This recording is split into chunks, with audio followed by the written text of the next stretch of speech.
Hello' everyone, welcome back to my another blog. আজি হৈছে শনিবাৰ আৰু এতিয়া বাজিব হ'ল আবেলি 4টা।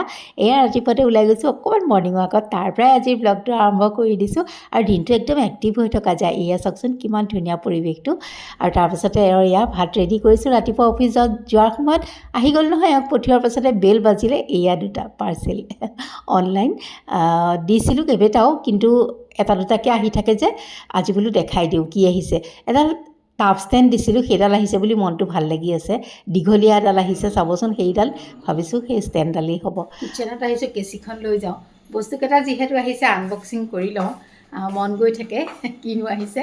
কামৰ মাজে মাজে আনি থ'লোহে, কামৰ মাজে মাজে মানে এয়া হৈ আছে যে খুলি চাই লওঁ। ব'লক আপোনালোককো দেখাওঁ কি আহিছে কি নাই অহা। চাওঁচোন, মই পাহৰিয়ে গৈছোঁ একচুৱেলি মই কি দিছোঁ, কিন্তু চাই লওঁ, চালেহে গম পাম। একেলগে কেইবাটাও অৰ্ডাৰ দিয়া আছিলে, গতিকে কি আহিছে বাৰু ক'ব নোৱাৰোঁ। ষ্টেণ্ড এডালো আছিলে, চাওঁ। আৰু কেতিয়াবা কিছুমান বস্তু আহিব বুলি বৰকৈ আশা কৰি থাকিলে দেৰি হৈ যায়। এই ষ্টেণ্ডডালেই কেইবাদিনো হ'ল আহিবলগীয়াই আছিলে, কিন্তু দেৰিকৈ আহিলে। আৰু সেইডাল ষ্টেণ্ডডাল অহাৰ কাৰণে ভাল লাগিলে। আৰু এইটো কি হয় জানেনে, চাইজটো দেখি ভাবিছোঁ যে মোৰ সেই মিল্টন কেৰাহী এটা দিছিলোঁ ষ্টেইনলেছ ষ্টীলৰ, সেইটোৱে আহিছে, হয়ো সেইটোৱে আহিছে। গতিকে এই দুটা বস্তু বৰ লাগতিয়াল হৈ আছিলে। আৰু এয়া কেৰাহীটো আহি গ'ল। 24 নে 26 চাইজৰ দিছিলোঁ। এইটো মোৰ মানে হিচাপ মানে কি আৰু, এইটো মোৰ জোখৰ ৰেগুলাৰ ইউজৰ কাৰণে, কাৰণ এতিয়া আমি মানুহকেইটাও কমি গ'লোঁ যিহেতু, সেইকাৰণে এইটোৱে দিলোঁ। নেক্সট আৰু এটা দিব লাগিব। আৰু দিবলগীয়াতো বহুত বস্তু থাকে, দিম বুলি ভাবিও থাকোঁ, কিন্তু তাৰ মাজতে পাহৰিও থাকোঁ। এইটো যেনিবা এইবাৰ আহিলে, বহুত দিন ভাবি আছিলোঁ দিম জানেনে। এই যে টাবটো থৈছোঁ, এই টাবটো মানে এইকেইডাল বেছি দীঘল হৈছে, মাটিত লাগি যায়হি, সাৰা মোচা কৰিবলৈ দিগদাৰ হয়, সেইটোৰ কাৰণে আনিছিলোঁ মই এইডাল। এতিয়া চাওঁ, থৈ পেলাই দেখাম আপোনালোকক। দেখাম মানে এয়া দেখাই দিলোঁ আৰু, দেখিছেনে সেইটো কিমান যে যোৰা টাপলি দি মই থৈছিলোঁ, মাটিত চুচৰি গৈছিলেগৈ, সাৰিব মুচিবলৈ ইমান দিগদাৰ হয়, লাগি থাকে যে। আৰু এইডালত দিছোঁ, এয়া চাওক, এতিয়া অন্ততঃ সাৰা মোচা কৰিবলৈ সুবিধা হ'ব। এয়া আজি ব'লক কিবা এটা বনাওঁ, চাহৰ লগত খোৱা, কি বনাওঁ পটককৈ সহজতে হোৱা কিবা এটা। আৰু এয়া দেখিছেনে, মই লৈছোঁ একাপ আটা, বগা আটা। আপোনালোকে ময়দা ল'ব, ময়দা ল'লে বেছি ভাল লাগে, কিন্তু ইমান হেল্ডি নহয় বস্তুটো। ঘৰৰ মানুহে আমি খাম যিহেতু, গতিকে আপোনালোকে যদি বেয়া পায় আটা, গতিকে ময়দা ল'ব। মই বগা আটাই লৈছোঁ। আৰু এনেকুৱা ডাঙৰ কাপ এটাৰে একাপ লৈছোঁ, বৰ বেছি নবনাওঁ। আৰু ইয়াত একাপ আটাৰে বহুতখিনি হৈ যায়, সেইকাৰণে।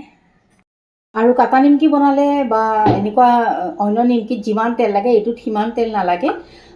মই এতিয়া নিজৰ আন্দাজ অনুসৰি ল'ব, খুব বেছি 3-4 চামুচ তেল দিলেই হৈ যায়। মই এনেকৈয়ে দি দিছোঁ, মানে আটাটো একেবাৰে যাতে তেলৰে লাড্ডু হৈ যাব লাগে, মানে এনেকুৱা যে মুঠি ৰৈ যায়, সেনেকুৱা নহয়।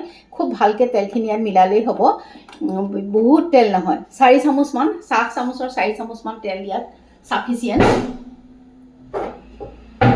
মই এইখিনি কিমান সময়, 1-2 মিনিটমান সময় এই আটা আৰু তেলখিনি খুব ধুনীয়াকৈ খালি মোহাৰি ল'ব লাগে। ইয়াত বৰ বেছি তেল নালাগে।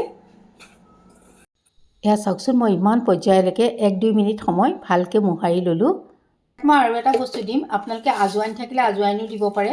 মোৰ ক'লা জিৰা আছে, মই ক'লা জিৰা দি দিছোঁ, এইটোও ভাল লাগে স্মেলটো।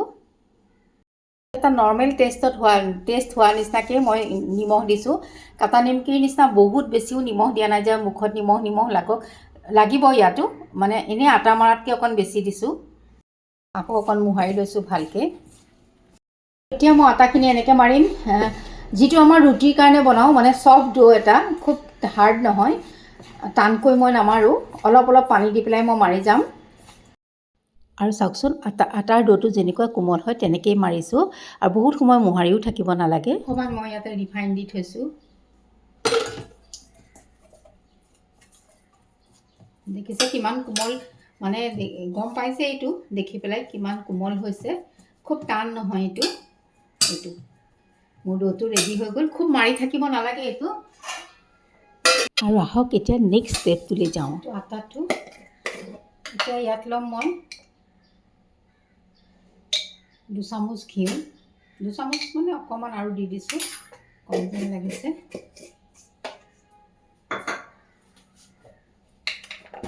ইয়াতে দিম মই 2 চামুচ আটা, ময়দা আটা আপোনালোকে যি দিয়ে, আপোনালোকৰ নিজৰ খুচি। আৰু এইবাৰ দিম এচামুচ কৰ্ণফ্ল'ৰ। কৰ্ণফ্ল'ৰটো অকণ কমাই ওলাইছে, সেইকাৰণে আৰু অকণ দি দিছোঁ। এইখিনি এতিয়া মই এটা ধুনীয়া পেষ্ট বনাই ল'ম। আৰু দেখিছেনে, এনেকুৱা পৰ্যায়লৈকে এনেকৈ ঘুটি মানে এয়াৰ কৰি ল'ব। এয়া আৰু এতিয়া আমি সেই যে মাৰি থৈছিলোঁ ডোটো লৈ লৈছোঁ আৰু মই 4 ভাগ কৰি লৈছোঁ। আকৌ সেইটো ইটোৰ ওপৰত সিটো দি পেলাই এটা ডো বনাই লৈছোঁ, আকৌ কাটি লৈছোঁ। এইটো লেয়াৰ হ'লে ভাল লাগে, কেইবাটাও লেয়াৰ হ'লে। আকৌ এনেকৈ কৰি লৈছোঁ।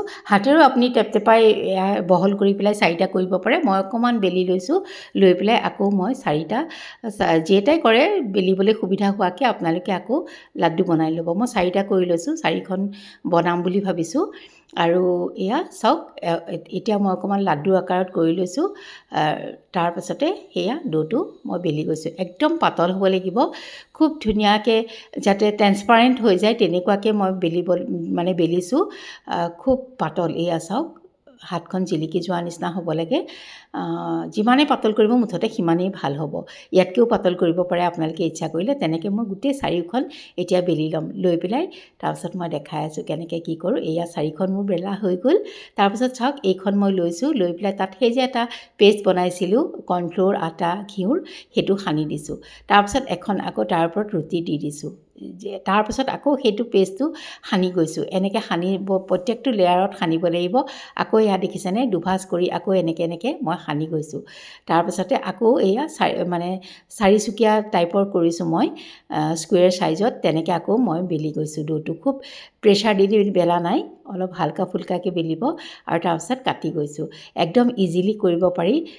এনেই সৰু সৰু নিমকি বনাওঁতে বহুত সময় লাগে বেলোতে। এয়া চাওক, এতিয়া ইমান সহজতে হৈ গ'ল, দেখিছেনে কিমানটা ওলালে এখনেৰে। আকৌ নেক্সট এয়া সিদুখনো মই তেনেকৈয়ে কৰি ল'ম। এই প্ৰথমখন আকৌ এবাৰ মই দেখাই দিছোঁ। প্ৰথমখনৰ ওপৰত সানি আকৌ দ্বিতীয়খন দিছোঁ, তাৰ ওপৰতো সানিছোঁ, আকৌ এটা ফ'ল্ড কৰিছোঁ, আকৌ সানিছোঁ, আকৌ ফ'ল্ড কৰিছোঁ। একদম ইজি প্ৰচেছ। তাৰপাছতে এয়া দেখিছে নহয়, গোটেইখিনি যিকণ আছিল বাতিটোত লগাই এইবাৰ আকৌ 4চুকীয়াকৈ মই বেলি লৈছোঁ। তাৰপিছত ঠিক তেনেকৈ কাটি দিলে হৈ গ'ল। আপুনি সৰু সৰু নিমকি বনাব হ'লেও বহুত কাটি থাকিব লাগে, বা অকণমান ডাঙৰ মিডিয়াম ছাইজৰ নিমকি বনাব হ'লেও আমাৰ বহুত সময় লাগি যায় মেলোতে। ইয়াত কিন্তু ইমান সময় নালাগে, আৰু তেলো একদম কম খৰচত কৰি আছোঁ। মই একেবাৰে তেল কম দি বনাইছোঁ, খালি ভিতৰত সেই ঘিউখিনি দিছোঁ। আৰু এয়া মই প্ৰথম এইখিনি দি দিছোঁ কেৰাহীটোত। প্ৰথমতে তেলখিনি গৰমাই লৈ মই মিডিয়াম ফ্লেমত বা একদম চিমত ৰাখি থৈ দিছোঁ, যাতে ভিতৰলৈকে এইখিনি ধুনীয়াকৈ সিজে আৰু একদম লেয়াৰকৈ ওলাই আহে। এয়া হৈ যায়, ভাল লাগে খাবলৈ, খুব মচমচীয়া হয়। আৰু ভিডিঅ'টো কৰি থাকোঁতে মোৰ বৰ অশান্তি হৈ গ'ল, কিয় জানেনে, মোৰ ষ্ট'ৰেজ ফুল হৈ গ'ল।